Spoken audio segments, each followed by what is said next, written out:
Ladies and gentlemen, boys and girls, and everybody in between, welcome to another episode of the Jake Botel Sports Experience.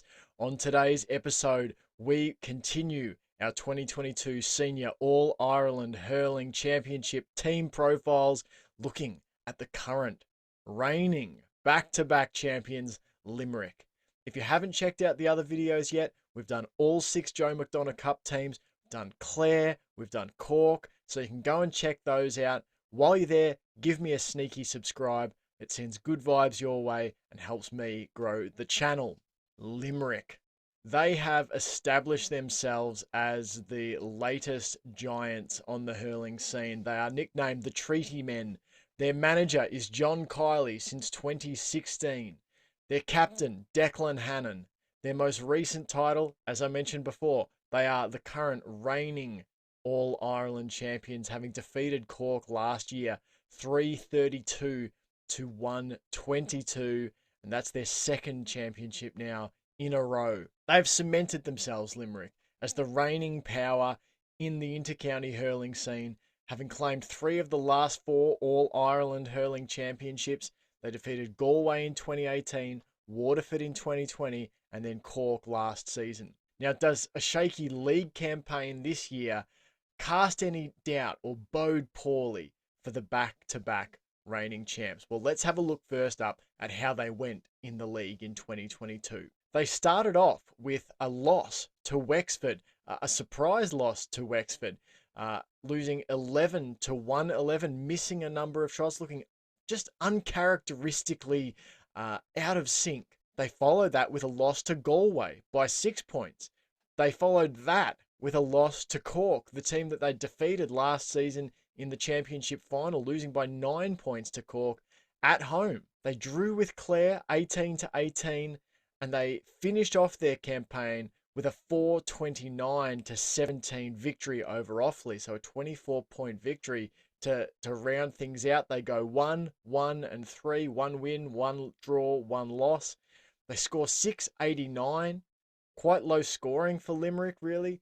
Concede just the 3 goals and 92 points for a +6 point differential. So that's the team form. But let's have a look at which players put the points on the board for them in the National Hurling League campaign. You had Aaron Gillan, 1 goal, 29 points for a total of 32. Diarmaid Burns, 16 points. Cathal O'Neill, 1 goal, 8. And Gearóid Hegarty, 8 points. Those players scoring a total of 261-67. A strange league campaign for Limerick. They looked uncharacteristically flustered and frustrated. They missed a lot of shots that they would normally nail blindfolded. Just a really strange campaign. The question is, does one poor league campaign really impact what we should think about Limerick, a team that has won 3 of the last 4 All-Ireland championships? Let's have a look at what my expectations are for this team. While as competitors, Limerick would never enjoy losing more games than they win. No team would ever enjoy that, especially one that's been as good as Limerick. A poor league campaign shouldn't drastically alter our estimations of where this team can end up. They've already proven their quality over the last 4 seasons. They've won 3 of the last 4 championships.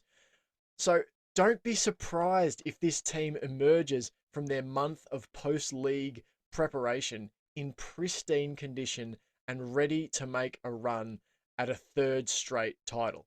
Great teams, in my opinion, don't tend to just fade away into nothingness overnight. This team hasn't been up and about for a decade. It's only been 4 or 5 seasons now. I still have a supreme amount of confidence that this Limerick team that comes out in championship is going to look very different to what we saw in the league.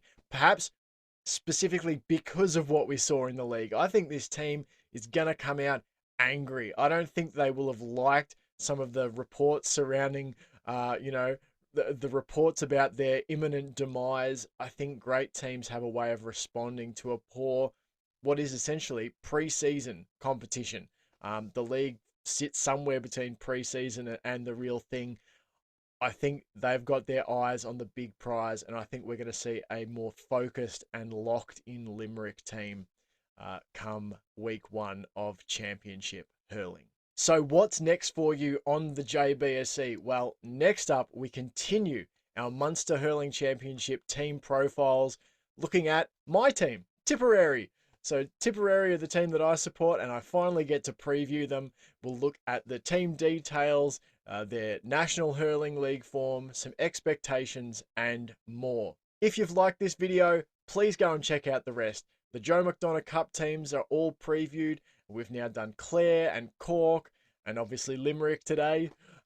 So go and check those out. And while you're there, throw me a cheeky subscribe. It helps me grow the channel. It sends good vibes your way. So it's a win-win all round. Until next time, guys, thanks so much for watching.